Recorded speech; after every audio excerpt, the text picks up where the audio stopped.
अगर तुम किसी भी फील्ड में बिजनेस करने की सोच रहे हो और तुमने ये गलतियां कर दी तो तुम्हारा बिजनेस 100% डूबने वाला है, साथ में पैसा भी डूबने वाला है। अगर आप ऐसा सोच रहे हैं कि जब मैं बिजनेस शुरू करूंगा तो मुझे किसी भी मेंटोर या किसी रिसर्च, किसी भी तरह का मदद या हेल्प की ज़रूरत नहीं है। आप ना मार्केट में रिसर्च कर रहे हो, ना उस फील्ड में लोग काम कर रहे हैं, बिजनेस कर रहे हैं, उनसे बात करने की सोच रहे हो, या उस टाइप के जो नॉलेज है या बुक्स है या किताबें हैं वो भी नहीं पढ़ रहे हो और डायरेक्टली बिजनेस शुरू करना चाह रहे हो। तुम चाहे जिस भी टाइप का बिजनेस शुरू करना चाह रहे हो, चाहे वो ट्रेडिंग हो, चाहे वो मैन्युफैक्चर हो, चाहे वो सर्विसेज हो, किसी भी टाइप का, तो आपको उस फील्ड में जो अवेलेबल है बंदा, चाहे दुकानदार है, चाहे वो मालिक है, चाहे वो नौकर है, उस बंदे से बात करो ताकि थोड़ी नॉलेज मिलेगी, मार्केटिंग नॉलेज मिलेगी, कस्टमर की नॉलेज मिलेगी, आपके मार्केट में क्या चल रहा है, क्या लोग खरीद रहे हैं, किस टाइप की साइकोलॉजी से लोग बेचते हैं, कैसे सेल्स होता है, कैसे लोगों का माइंडसेट काम करता है। ये सारी चीज़ें अगर आप नहीं रिसर्च करोगे तो आपका बिजनेस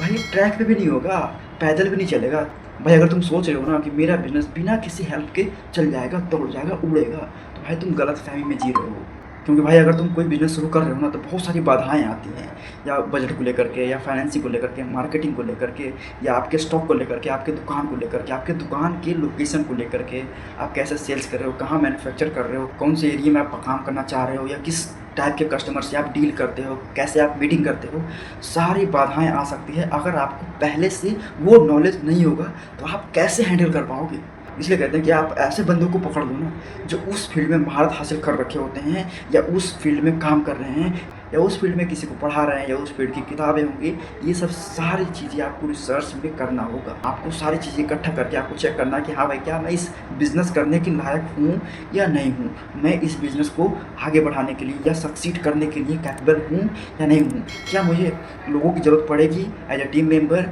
या मेरे हेड के रूप में कि नहीं। ये सब सारी चीज़ें आपको चेक करना होगा, एक ऑर्डर में आपको फिट करना होगा कि हाँ भाई, मैं रियल एस्टेट का बिज़नेस कर रहा हूँ तो मुझे किन किन लोगों की ज़रूरत पड़ेगी, या मुझे वकील की ज़रूरत पड़ेगी, या मुझे ऐसे दोस्त की ज़रूरत पड़ेगी जो प्रॉपर्टी के लैंड के बारे में सब जानते हैं, कैसे प्रॉपर्टी काम करती है, कैसे सेल होता है, कैसे परचेज होता है, कितने % पे सेल परचेज कर सकते हैं, क्या यहाँ का रेट है, क्या लैंड की वैल्यू है। सारी चीज़ें आपको अवेलेबल होना पड़ेगा, सारे डॉक्यूमेंट्स आपके क्लियर होने चाहिए। क्योंकि आज के टाइम पे भाई आपको पता है कि रियल एस्टेट में इतना फ्रॉड चल रहा है कि आप सोच भी नहीं सकते। आपको जान के हैरानी होगी कि आप ही की ज़मीन आप ही को बेच देंगे, ऐसे मामले दिखते हैं न्यूज़ में हर जगह। आपको सावधान रहना होगा क्योंकि भाई कदम कदम पे भाई फ्रॉडस्टर आपको घूमते मिलेंगे। और एट द एंड मैं बस यही कहना चाहूँगा कि अगर कोई बिज़नेस शुरू करने की सोच रहे हो ना भाई, तो भाई कोई एक बंदे को पकड़ लो जो उस फील्ड में भाई महारत हासिल कर रखा हो, या बड़ा बिजनेसमैन हो, बड़ा मेंटोर हो। भले ही अगर आपको लग रहा है कि भाई ये बंदा फ़ीस ले रहा है तो फ़ीस बाकायदा दो, अगर वो चार्ज कर रहा है तो। लेकिन बिना मेंटोर के, बिना गाइडेंस के अगर तुम बिज़नेस शुरू कर रहे हो